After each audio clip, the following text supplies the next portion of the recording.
Good morning, good evening, good afternoon, wherever you may be in the world. It is chaos as always here in the world of cybersecurity, and we're looking forward to having you here with us at Criticality Live, where we talk about all the things that are going on in the field, cut through the noise, challenge assumptions, and talk about the honest state of cybersecurity. Brought to you by our sponsor, Secure Nation. All right, enough about all that. Let's get right into it with introducing our guest. Our guest is a good friend of mine, Dana Turner. He's a veteran cybersecurity leader, CISP, and unapologetic cyber pirate. By day, he's a CISO protecting critical financial systems. By night, he's building a stronger community in cybersecurity through initiatives like the Cyber Strong Nebraska and Cyber Tatanka. Hopefully, he'll tell us a little bit about that as we go through. Dana blends real world cybersecurity leadership with kind of that pirate's mindset, question authority, chart your own course, and defend what really matters. If you're looking for polished theories, look elsewhere. Dana deals in reality, resilience, and results.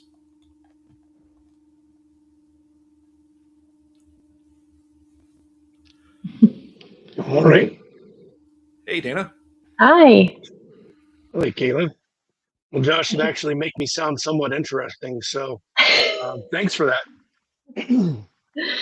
Yeah, thank you so much for being here with us. We really appreciate it. And I definitely want to dive into that cyber pirate thing a bit. That's a new one to me. So I'm looking forward to talking about that when we get Yeah, there. absolutely.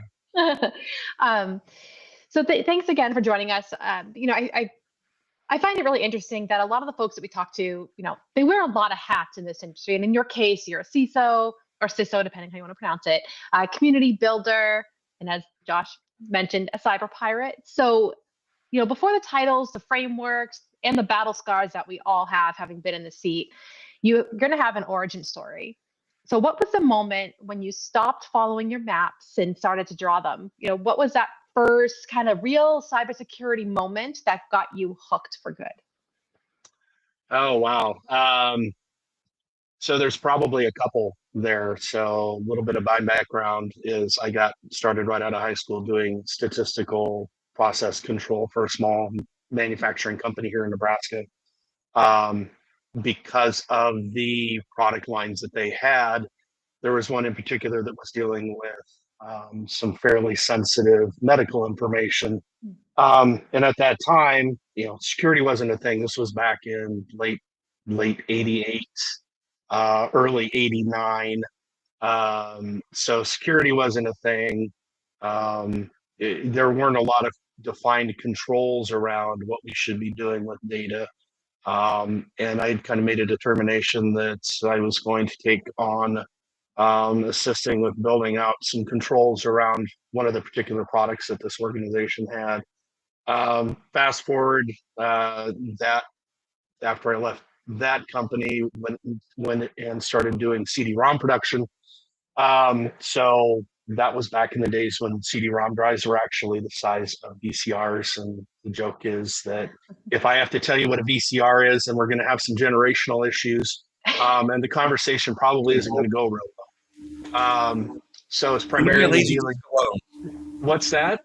Leave my laser disc alone. Yeah, well, that's a whole nother conversation. So we can talk about Betamax too. But anyway, I digress. So we were primarily doing legal research information for the state of Nebraska, state of Massachusetts, Florida. Then after that company started doing more database work for banks and insurance companies, and then ended up here at my current day job, which is CISO for Union Bank and Trust in Lincoln, Nebraska. I've been here about 34 years as a full-time employee. But one of the defining moments for me from a cyber perspective, and kind of tying it into that pirate mentality, and I will say this, it's not so much the cyber pirate, that this is a little, when you're talking to a guy that's actually did a presentation on the similarities between cybersecurity practitioners and pirates dressed in full pirate regalia for a cybersecurity conference a couple years ago that was on Halloween. So if that gives you any kind of idea about how unconventional I am, or can be, that should be a pretty good deal. That begs a question. Are there photos floating around then? If it was a conference, like if I Googled your name and pirate, Yeah, right. you might be able to find some of them. There's actually some video too that I think was taken. I So love that. yeah. So anyway, That's um, great. but the probably one of the defining moments, it was one of my mentors here at the bank um, pulled me into his office, and this was after Y2K, and a lot of those other things that we had to worry about that ended up being nothing burgers was either because it really was a nothing burger, or it's because we did a whole lot of preparation and things just went so totally smoothly that we worked out all the problems. Yeah. But we decided that security needed to be a focus for our institution. So, obviously this was over 25 years ago. And the request more or less came out. He goes, "Look, I need you to be a cowboy. I need you to be the watcher of the watchers." And just the responsibility and the there were a lot of things at that time that we kind of knew that we probably should have been doing a little better. And it was just it was having the backing of our ownership and our leadership to be able to go out and do those things that we needed to do. So fortunately, for us here at UBT, we've been building our security maturity for over 25 years because of that. I was given the permission to be the outlier, be different, and it's worked out well for me. I really appreciate our ownership and our leadership here, that they've kind of given me the latitude, and my teams, our teams here. It's not just me. I don't want to don't want to make it sound like it's a one person show and I've been doing this all the time and it's just me. We've got a lot of really smart people around here, and the fact that our ownership and leadership has let us do the things that we needed to do to protect our customers and their assets. Yeah. Yeah. Yeah. Cybersecurity is truly one of those things. It's a team sport, whether people realize that they're on the team or not. Yeah. So early on, what did you think cybersecurity leadership would look like, and what did reality immediately correct and say, no, this is not going to happen? So yeah, I've kind of got an interesting story along those lines that my my business mentor that and very good friend of mine that I've known for almost 40 years had a very unique management style. Let's suffice it to say that that unconventional management style did not necessarily lend itself for the rigorous, stodgy styles that were in most financial institutions at the time. So I was really given with my current role that I have when we first started setting that up back when we were just calling it network security. I literally sat down with my boss at the time and said, "Look, I can either manage people or I can manage security. I'm not going to do both." And so fortunately, for most of my tenure here, I haven't had to manage people. But that's not to say I don't have an open door policy. I invite people into my office. I want to hear what they have to say. I just don't have to deal with a lot of the uncomfortable intrapersonal things that go on from a management perspective. Um, so again, that's a little unconventional, a little different than most of my peers. That they have to manage people and they have to manage security, and I can just focus on the sexy side of it, and not worry so much about the other side. Yeah, that's one of the great things about cybersecurity is that there's really no one right way to do cybersecurity. It's a very personal journey in how you're going to lead and manage. Yeah. So Dana, is there, an instance maybe having dealt with like the managing the people side, or like an event or a breach that's kind of shaped the type of security leader you are today, like how you would build a roadmap? Was there anything in particular that occurred that's kind of shaped you? No, I would say Really, it's been more recently, primarily one instance in particular was the Move It breach, one of the success stories. So a little bit more about my background, even though I've been doing this for going on 35 years now. I was a volunteer firefighter, EMT. That was all after hours, 2 a.m. kind of stuff. Yeah. And that really got me into the incident response side of things. And there's a lot of correlations between incident response from emergency services, first responders, and what we do in cybersecurity. So really, that was while I was doing that to be able to make the correlations between, okay, this is what we're doing from a life safety perspective, and this is what we're doing from a data security perspective, and being able to tie those all together. It was something that just clicked for me. And again, having solid teams, having really smart people working around me and being able to work with them. The one shining moment that we had, fortunately, we did not have a breach for, it was 30, almost 30 years that it had been here, since I've been here. It was first IT employee. So that was a good thing. Then the Move It incident showed up a couple of years ago.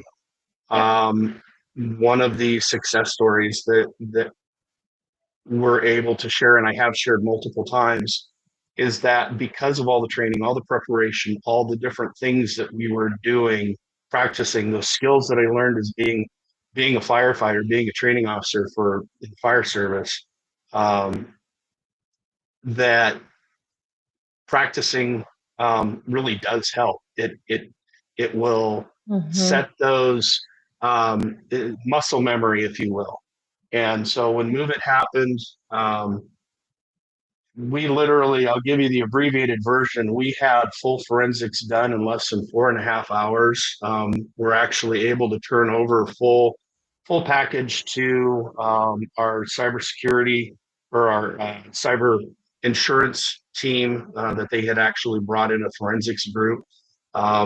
As I'm sure most of you know, that most of those incidents, if you have to call in a third party to do those reviews, they're going to take anywhere from 30 days to months in order to finish up, which they told us when we handed off the package. 5 days later, we actually got the report back from them. We pretty much found everything. There wasn't any other information that they were able to provide. One of the fun stories that we have is that one of our team may or may not have used an alt account to actually give some IOCs out to other people that were significantly beneficial for them doing forensics on their side. But that's just it's a fun story to tell, and I know nobody ever thinks about breaches being fun, but it was nice to see that everybody knew what they were supposed to do, because we practiced, because we practice our incident response plans. We involved other people inside of the organization to, not just tabletop exercises, but just spur of the moment, walking through, hey, if this happened, what's your role going to look like? What are you doing? Do you have scripts? Do you have those types of things written up? So that was kind of the really big thing recently that just kind of solidified that, we've been doing things right for a long time. We've got a really good team. And, even though it was a really bad day for a little while, it ended up and it wasn't too bad. And everybody learned, and it has been growing since. That parlayed itself into, the bank wanting to be involved with our cyber range exercise that we do, Cyber Tatanka. So it's just really opened doors, just because everybody saw the benefits of, the method to the madness, if you will. All the things that we've been saying, that this is why we need to do things. So would it be safe to say that your, I guess, experience there as a frontline responder has shaped the way that you look at and prepare for risk management in all aspects of your professional life? Was that kind of like one of those moments, like having or experiences that's really, you've brought forward? It does. Just to be able to, of course, I've always kind of been wired that way, that I always look at all the different possibilities of how, different eventualities that could come out of a situation. So doing risk assessments, whether from the digital side or in the real world, kind of always been wired that way. So Yeah, that's great. Yeah, I do see one question here. Somebody looks like John L said, who has the budget responsibility? John, that actually I do get to review that, but we have I call him my deputy CISO. He's our cyber operations officer. He actually is the one that manages the troops, the rest of our team. So in conjunction with him and then our CIO, that's where the budgetary responsibility falls. So Oh, that makes sense. Dana, I love that you bring in your incident command system structure background into the cyber. That's something that I'm doing with the Cyber Reserve here in Louisiana for the State Guard. And it's really interesting to see the parallels between the way the two processes work and where they don't match up. But kind of taking that, when did you realize that you wanted to not just run security, but actually build something that was bigger, better culture, community, and capabilities? I don't know if there was ever a point that I actually came to that realization. It just kind of happened that way. I it, with the fire department, I was actually promoted into the training officer role just because I happened to had a nasty habit of taking charge on scene. So it was, and it I don't literally, believe that at all. yeah. It just, but that's how I've been wired. It's just one of those things. It's not anything that I intended to do. It's just there's this thing that needs to be done. Kind of like building out what we have with CyberStrong Nebraska and helping out with building out Cyber Tatanka from a range perspective.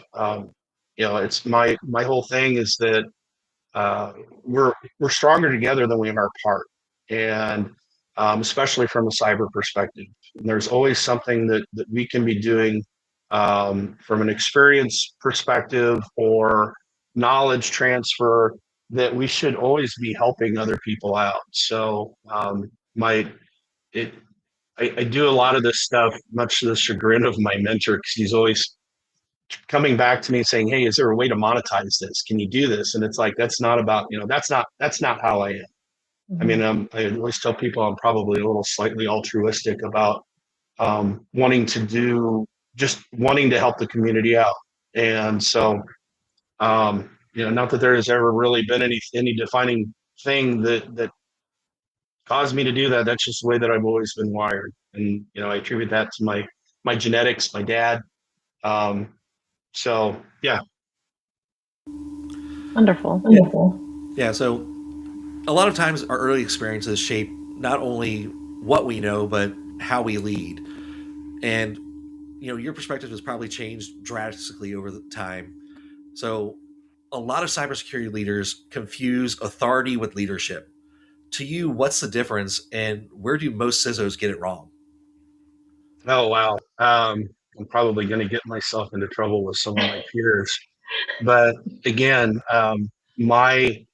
I'm not doing so from my perspective, I'm not doing my job as a leader if I'm not building up others and I'm not bringing them along. Not necessarily being um, the heavy-handed authoritarian that's telling people you have to do this. There's always, I was told very early in my career, security is a balancing. There's a way that we can do things and a way that we should do things, and that's been a one of the tenets that's been stuck in my mind since the beginning. Yeah, we can be authoritarian, but there's trying to find out a way that we can do something from a security perspective instead of saying no. And I apologize, I'm bouncing around as different ideas come into my head to try to answer the question. But I'm more of the mind that way back when I was starting out, I was kind of the guy. I didn't have the team. I was kind of doing everything on my own. But as I was able to bring in people, or people were brought in to be a part of the team. Again, always surrounding myself with really smart people and elevating them to where they have the opportunity to make the decisions. A perfect example, again, I call him my deputy CISO, Daniel. I want him to have success. I'm not successful as a leader unless he's successful. If there's a simple way to actually to put that, that would be it. People on my team, even other people that aren't necessarily on our cyber team, they're just in IT, or they're part of our family here at the bank. I'm not doing my job as a leader unless I'm able to help elevate them somehow. I don't know if that necessarily answers your question, Josh. Oh, it does. And I'm like you. I'm a big proponent of if I take care of the people, they'll take care of the mission. I just need to make sure I give them the right training tools and capabilities, and then hopefully we all succeed together. Yep. Yeah, and I couldn't agree with that more. So, you've talked about building the cyber community in your work and bringing in, bringing everybody together. You've helped build these communities beyond, the bank.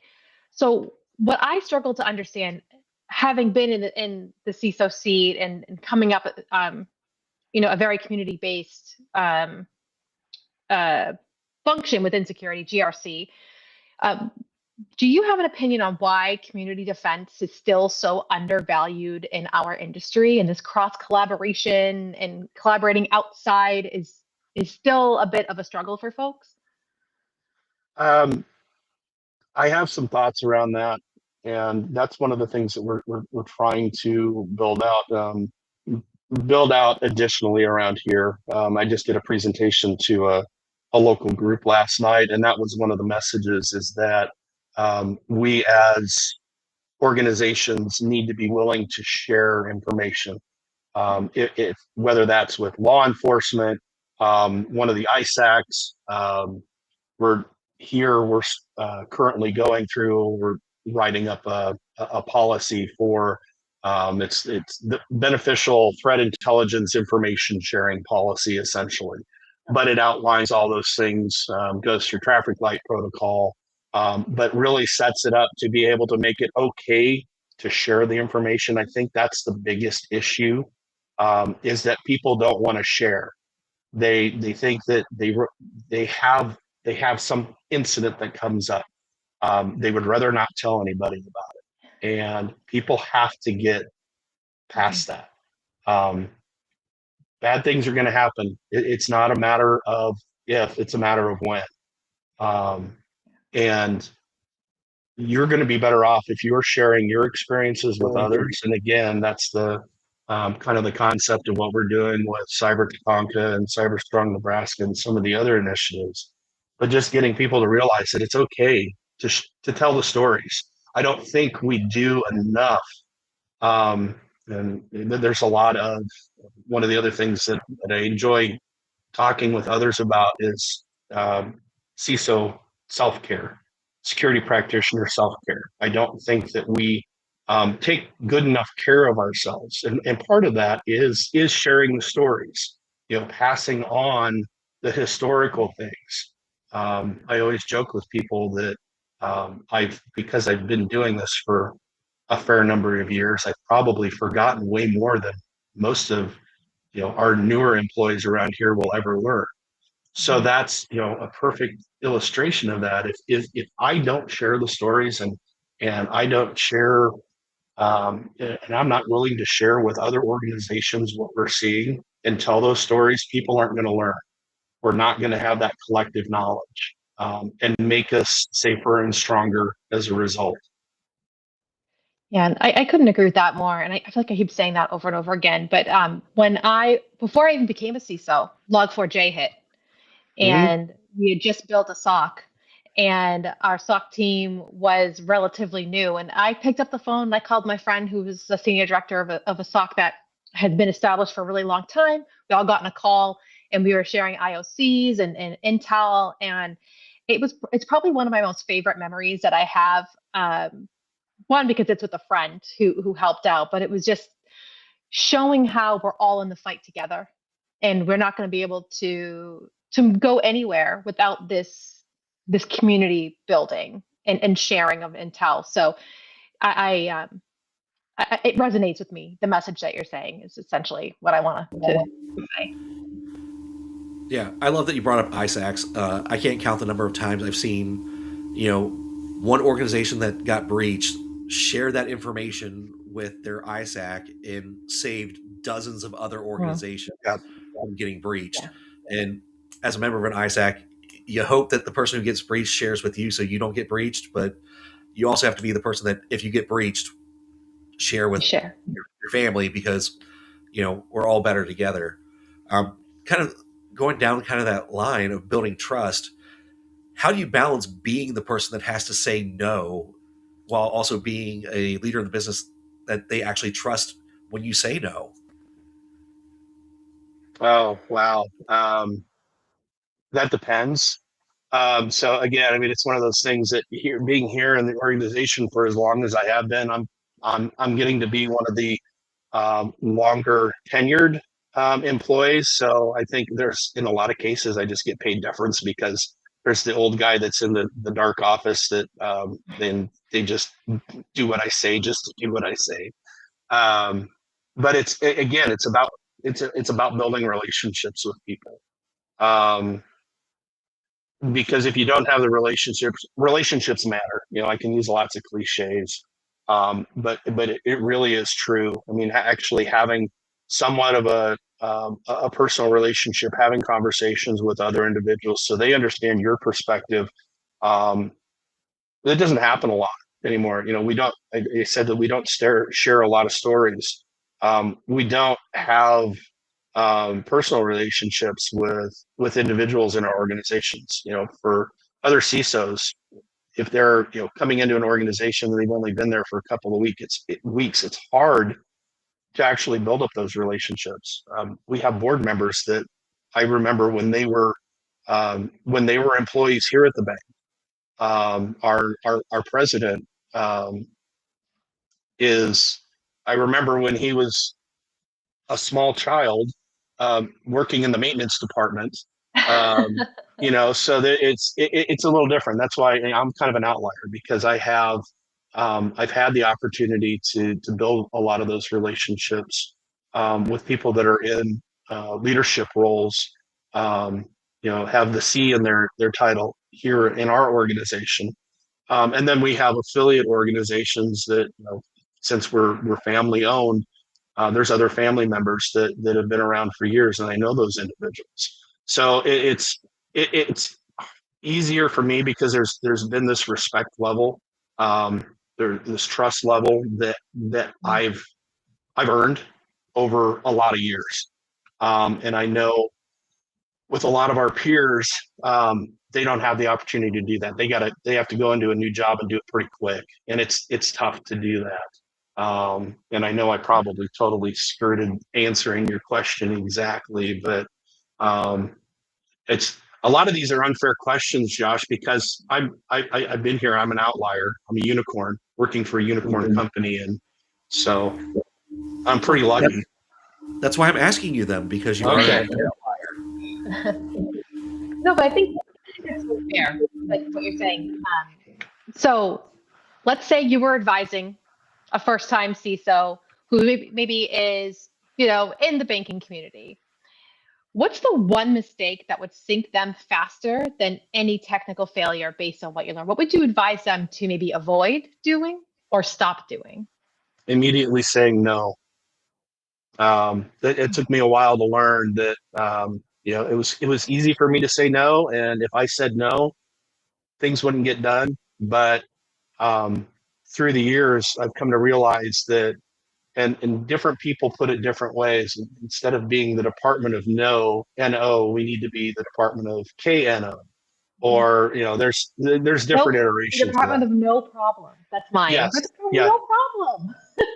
again, it gets back to, it's a balancing act. As security practitioners, we need to be able to look at the ways that we can do things and the way that we should do things and come up with something that's mutually agreeable for a business unit, for example.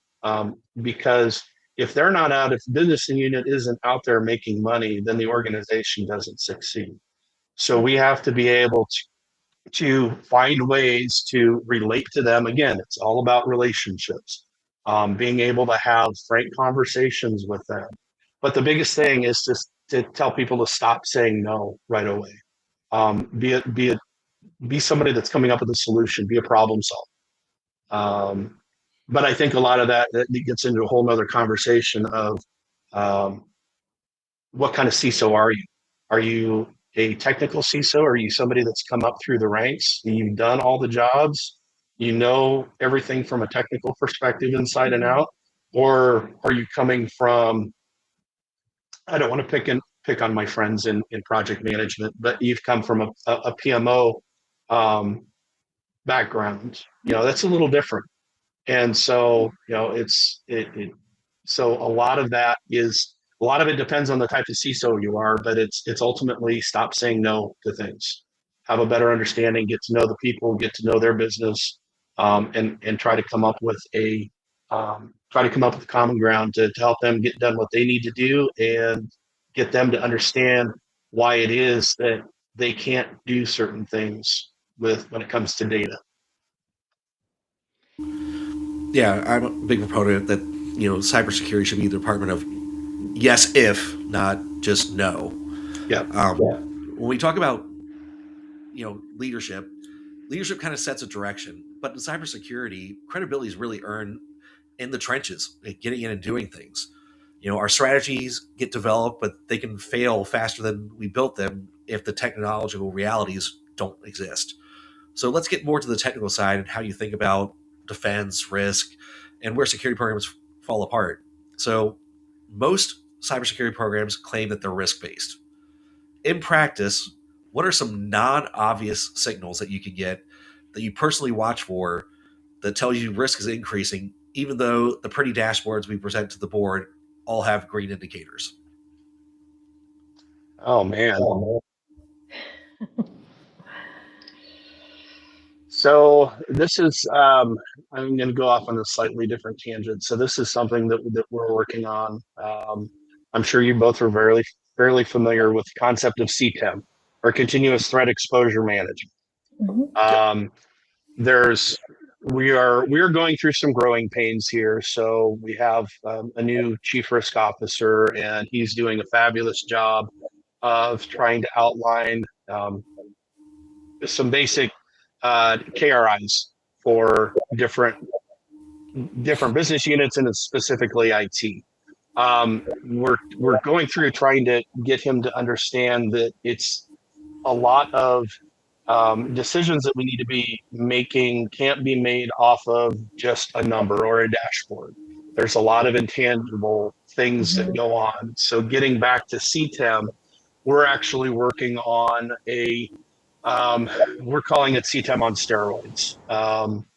It's taking a look at a more holistic approach. When you talk assets, most CTEM implementations, they're actually looking at just digital assets, or some of them are starting now to look at identity things. But literally what we're trying to do is when we talk assets, we want to say people, places, or things. And any combination of those different items can have different risk scores, if you will, or have potential issues just based off of where the person is, different things that the person is doing, different activities that they've exhibited over the last couple of days, different behaviors, the systems that they're using. So from our perspective, for a long time, we've been trying to get away from just the red light, green light dashboards, and actually look at more real-time telemetry. Trying to think of a good way to just how to explain this in a better way, because I'm not doing a very good job of it. just really trying to take into account all of the other little intrinsic things that go on inside of an organization, and not just looking at risk just for the sake of looking at risk. I don't know if that makes sense. Yeah, it definitely does. You're talking a lot about things like insider risk, where if you have a layoff in one portion of your division, behaviors that might change, that all your systems are still green, but you get the little hairs on the back of your neck, or me, the front of my beard, Yeah, that just say, this person is acting a little weird. Maybe I need to take a stronger look at them. So definitely it, picking up and down. yeah, and it's not so much the things that you see, the overt things that are there. It's it's the intangible things. It's the things that you don't see. And that's trying to get people to understand that concept, and that the gut feelings, if you will. Again, doing this for so long, there's just certain things that just don't make a whole lot of sense. No matter how much somebody says, "Oh yeah, things are fine and things are great." Yeah, I think coming from a risk background, I completely understand where you're coming from, and trying to stay in the real, up to real time as threats move and threat actors move and make different decisions, and trying to, I wouldn't say guess, but like I think use your gut and know what's going to happen based off of previous patterns. It's really hard to quantify that in the sense of a KRI. But if defenders must be right every day, which we do. We have to always have the controls working, and they have to be operating as designed. And attackers only have to really be right once, right? They just have to find that one weakness. Where do you intentionally in your program accept maybe being wrong to gain leverage elsewhere? Is there anything that you focus on more? Like I'm going to focus more on like IAM and access control more than I'm going to focus on maybe the right monitoring and alerting in my SOC right now, or vice versa. Is there anything like that you've kind of intentionally said, I'm going to invest over here more because of threat intel, my gut, or anything like that? Yeah, so actually, that's a great question, because this is something that has been coming up quite frequently. So, as security practitioners, we have this thing called the triad. So, confidentiality, integrity, and availability. And for such a long period of time, we've been hyper focused on the confidentiality side, and we've lost sight of the integrity and the availability. And that's kind of come up to bite us here recently, with some larger outages. And so that's kind of the thing that, I don't want to say that we've made an entire shift, but we're focusing more on watching the integrity and the availability side. As we've, and everything in technology is cyclical. We've made this push into the cloud, which is just another name for somebody else's computer. And I think because of a lot of these availability issues, and people are going to start realizing that that is an area that they need to be focusing more attention on, we're going to start seeing a shift, people going back into their own data centers and hosting their stuff, because it's easier for them to control their own destiny, not only from a confidentiality side, but the availability and the integrity side of things. When you're having to rely on Azure or Cloudflare to make sure that your services are up and running.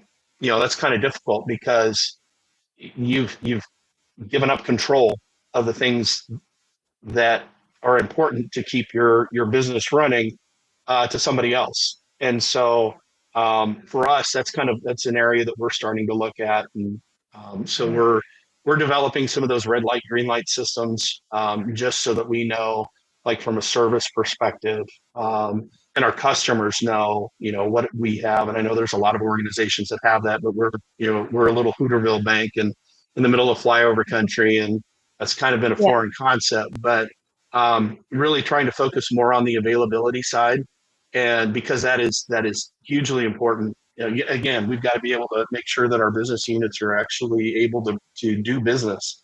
And if we have services that are down, primarily ones that are hosted with other organizations, we need to monitor that. We need to keep that stuff front of mind and keep it out there so that people are aware, because then that will ultimately facilitate the going back to hosting our own stuff again, which I think will probably happen a lot sooner than later. Yeah, business resiliency is huge this year. I've heard that from several different CISOs as well, as that collaboration with the business, understanding the business process criticality, and how do I keep that moving so the business can keep moving. So I think that's in line with what I've heard as well. That's great. So let's take a look at IR. Most of our IR plans assume that the people that are attacking us are rational actors and are going to have clear communication. In your experience, what part of incident response breaks first under the real human stress? And how do you engineer around that failure that is more than likely going to occur? So humans are our greatest asset and our greatest liability. So, I mean, ultimately, that's the biggest thing. From a response perspective, is you can always have a good idea of how people are going to react, but until they actually they go through, it's kind of like with fire service, putting off pagers at 2 a.m., rolling people out of bed, going through, and then doing training. Same kind of concept, that you have to be able to do that with your people, especially when you're doing your incident response plan testing inside of your organization. Do those types of drills, because where you're getting them put into a stressful situation, literally rolling them out of bed at 2 a.m. To do a test, because the unfortunate thing is you'll never really know it. You can run through and you can test your plans 7 ways to Sunday, but until you actually test the people side of things, you're never really going to know how they're going to react. And there's always going to be there's something that comes up that they're always going to throw a wrench into your best laid plans. Yeah, I've seen that. My time in the military, my time with the state guard, when things actually happen, that's when you truly understand. You can practice all day long, but when things get real, that's when you see what really is going to occur.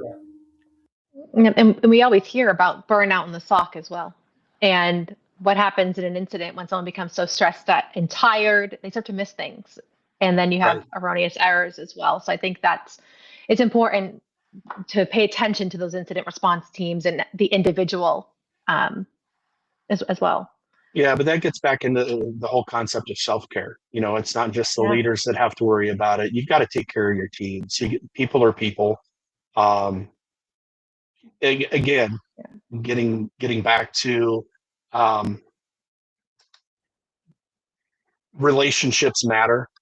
That you need to have a relationship with your teams. You need to know, I don't want to say triggers. You need to know their triggers. Make sure that they're keeping themselves healthy. Because I mean, it's one of those things that's the last thing you want to have is a worn out, demoralized team when an incident happens. And I think that is such an important message to take away from this as leaders or as team members. We have to look out for each other and do what's within our people's best interests to be effective across the board. So I thank you for that. Switching gears just a little bit here, but kind of sticking with this technical theme. In your experience, where does least privilege collapse the fastest? Is it in identity, service accounts, or is it that human behavior?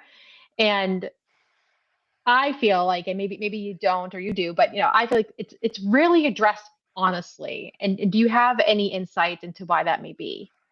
So all the above. So primarily, a lot of it is. I think a lot of it starts breaking down because people just want to have an easy button. We've tried to do, whether that's through non-heartbeat accounts, i.e. service accounts, We've run into a couple situations here recently where our general stance is that we won't use a generic account for shared access for different things, and we find out that we've got somebody that's actually using the shared access account. Yeah. So again, those breakdowns happen because of lack of communication, people understanding. I'll say this: 75% of all statistics are made up. So I'll throw out a statistic here that 90% of all conflicts are started because of miscommunication or misunderstanding. So when we're talking about a lot of breakdowns from an identity perspective, it's because there's not a clear understanding of why things need to be done a certain way. And it's not just across identity; it's across everything. So we need to be able to have those conversations and put it into layman's terms for people to understand, so we don't have those human breakdowns. And then from a non-heartbeat user that we're doing the things, privilege access management. There's different tools out there for kind of tackling that area. And I know I'm kind of wandering off in the weeds, so I apologize about that. No, not at all. No, that's great. All right. So, Dana, you know me. I am full of unpopular opinions. So, I'm going to ask some unpopular questions. If you were forced to delete 30% of your security tooling tomorrow, what capability would you hold on with the last, pry it from your cold, dead hands? And which ones would you happily burn down and wish you never see again? Oh, man. Loaded question, Josh. That is a loaded question. So again, I'm a data guy. And if I had to get rid of one tool or 30% of the tools,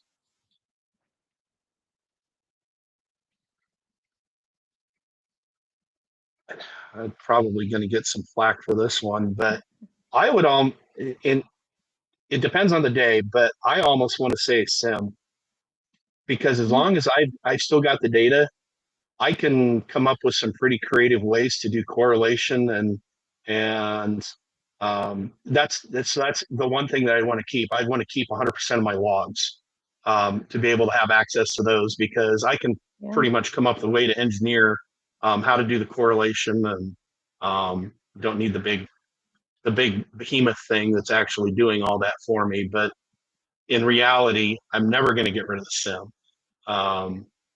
So yeah, that's a terrible question, Josh. Jeez.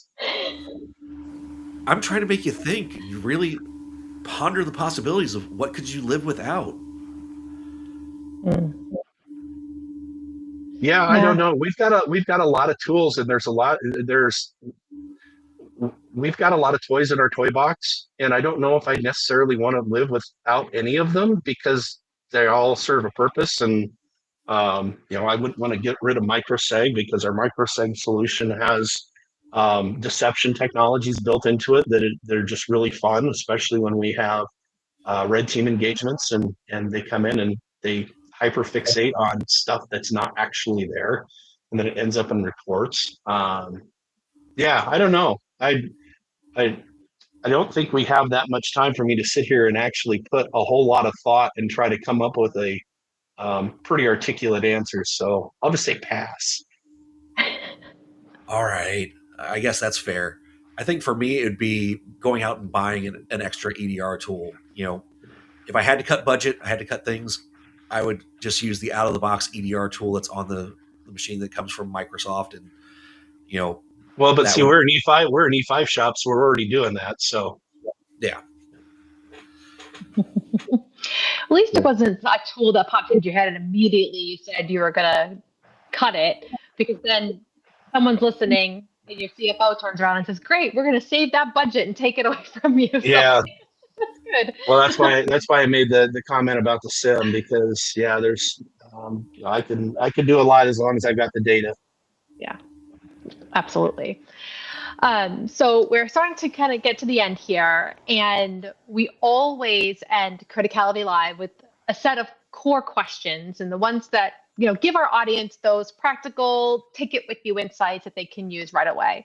So I would like to ask you, if you could fix one thing about the cybersecurity industry overnight, what would it be? It'd be the information sharing and collaboration. Lack of collaboration. It's been one of the biggest things working for a financial institution for as long as I have. Banks are probably about the worst when it comes to sharing.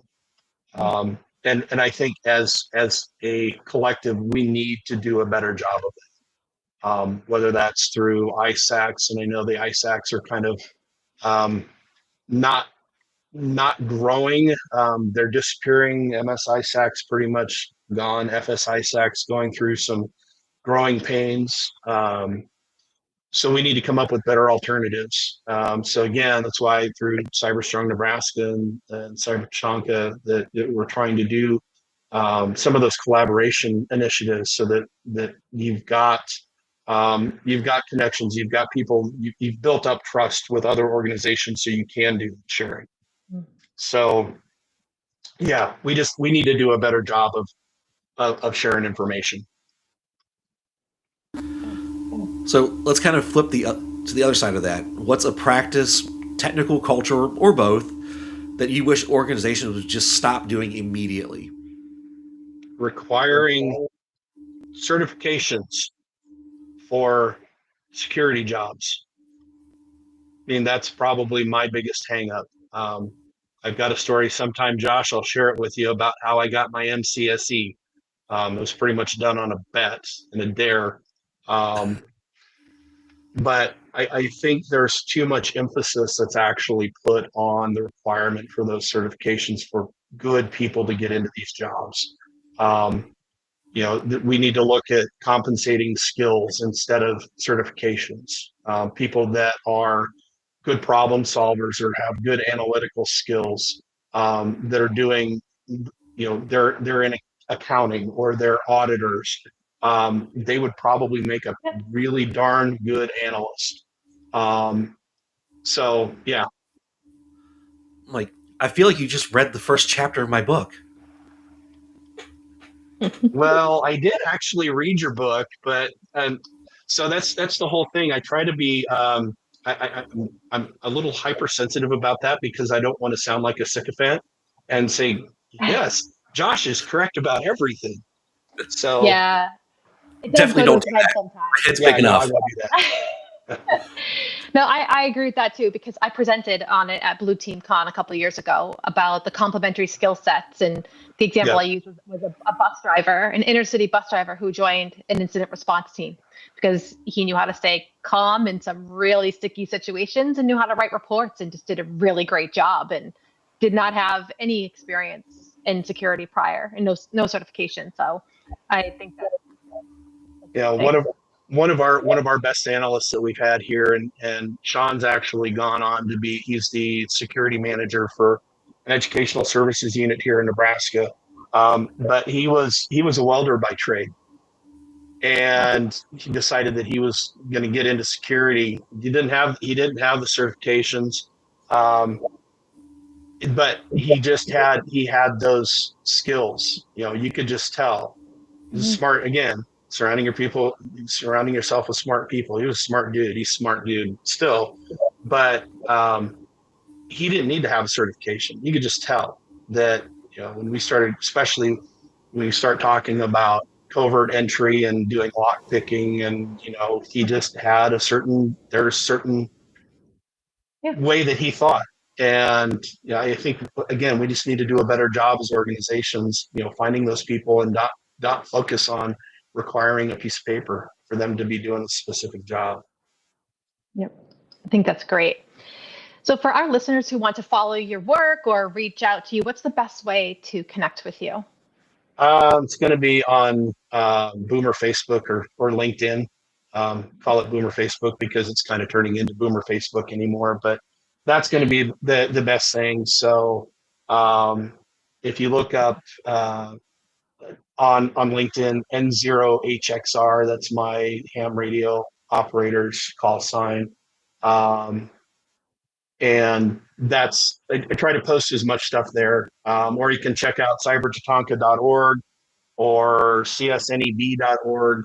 We didn't even get to talk about cyber range stuff, which I was kind of hoping that we'd be able to, because I owe Josh some more information on that, and need to get him in touch with our command structure so that we can hopefully do some kind of event down in Louisiana. But Well, that was what I was going to ask you as our final thing is, what do you want to tell us about the cool things that you're doing with CyberStrong Nebraska and Tatanka? So yeah, the big thing is Cyber Tatanka. And people can go out to the website again, cybertatanka.org, TATANKA .org.